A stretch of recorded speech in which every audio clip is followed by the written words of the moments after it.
Bonjour à tous, nous revoilà pour une petite vidéo qui va vous permettre de comprendre l'activité qu'on vous a proposée. L'activité parlait de l'origine des séismes. Petit rappel, dans l'activité précédente, on a vu ce que c'était qu'un séisme, c'est une vibration, des tremblements de terre, et on s'était amusé à enregistrer ces vibrations grâce à un smartphone qui pouvait remplacer un sismographe. Dans cette activité, on parle et on cherche à savoir l'origine des séismes. Et on parle de deux observations. Une faille. Une faille est une cassure dans la roche avec un déplacement des terrains. On voit ici la faille avec un trait noir. Sur cette carte, on a localisé les séismes depuis 1981 dans les Alpes. Les Alpes, c'est ici. Et ce qu'on peut observer, c'est que à chaque séisme, la localisation des épicentres de chaque séisme est associée une faille. Aux endroits où on voit des failles, il y a eu des séismes. Observation, dans toutes ces régions qui ont subi un séisme, on observe des failles. La question que l'on va essayer de résoudre est de savoir comment se forme un séisme, quelle est l'origine d'un séisme. L'hypothèse qui découle de ce problème, c'est peut-être qu'un séisme se produit lorsque la roche se casse. En effet, on observe que là où il y a des séismes, là où il y a des tremblements de terre, les roches se cassent. On aurait pu émettre une hypothèse de dire que les roches se sont cassées à cause de tremblements de terre. Mais on va essayer d'éprouver cette hypothèse-là. Peut-être qu'un séisme se produit lorsqu'une roche se casse. Pour ça, on ne peut pas observer dans la nature. Donc on va réaliser un modèle. Un modèle va tenter de représenter les choses dans la réalité. Et pour ça, je vais vous mettre la petite vidéo que je vous ai donnée ici. Donc il y avait deux QR codes, une vidéo un peu plus complète et celle-là que je vous propose. Alors pas de reflet, voilà. Donc je vous présente le dispositif. On a disposé une plaque de polystyrène à côté sur la paillasse, mais elle dépasse un petit peu. On a scotché avec du gros scotch marron cette plaque de polystyrène. Sur celle-ci, on a positionné un smartphone avec l'application qui permet d'enregistrer les vibrations.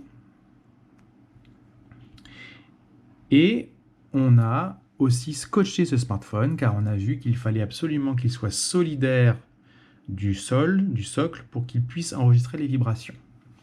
Un élève ici aide à maintenir la plaque de polystyrène immobile. Et ici, vous apercevez deux mains d'un élève qui va exercer une pression, une force sur le polystyrène afin de mesurer s'il y a des vibrations sismiques et il va le faire jusqu'à ce qu'elle se casse. Donc je vais regarder la vidéo en entier dans un premier temps.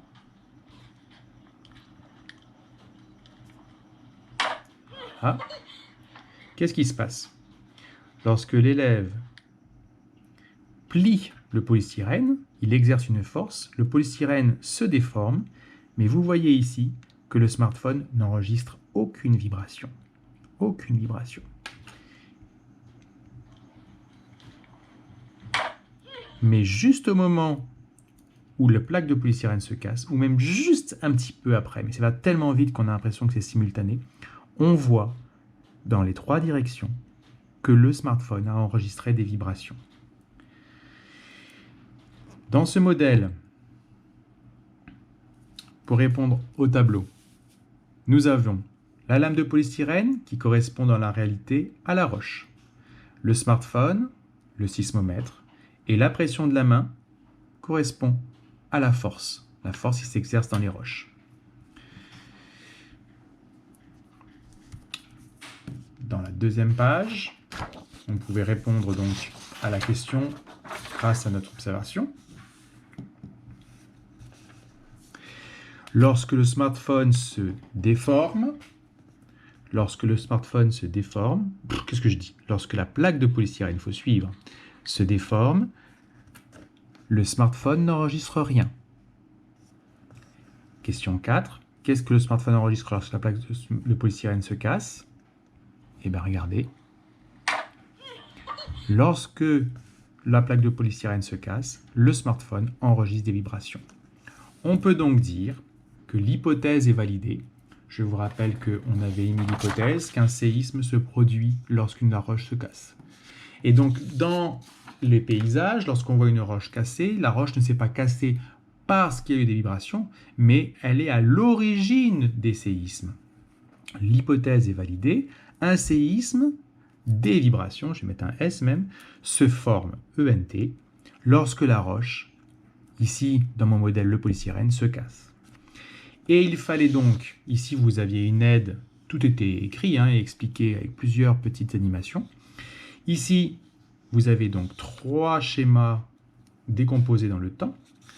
Au début, les roches subissent des forces, des contraintes, et elles vont se déformer. Comme au début de l'expérience, la plaque de polystyrène se pliait, mais elle ne casse pas. Au moment où la force est tellement forte et que la roche a accumulé tellement d'énergie, celle-ci va se casser. Il va se former une faille, ici on voit bien la faille, et à partir du foyer, va se libérer dans toutes les directions des ondes sismiques qui vont se propager dans toutes les directions. Et au moment où elles vont passer, elles vont faire vibrer nos constructions, par exemple, et elles vont faire donc le tremblement de terre. Et donc, à la fin d'un tremblement de terre, dans le paysage, on va donc observer une faille ou des failles, des dégâts dans les constructions, et plus l'onde se sera déplacée, plus loin on sera de l'épicentre, moins il y aura de destruction, car en effet, l'onde diminue en intensité. Relisez ça bien comme il faut, plusieurs fois, apprenez-le, et cette semaine, vous avez une nouvelle activité un peu plus ludique que vous pouvez faire sur votre ordinateur, smartphone ou même tablette. À bientôt, au revoir.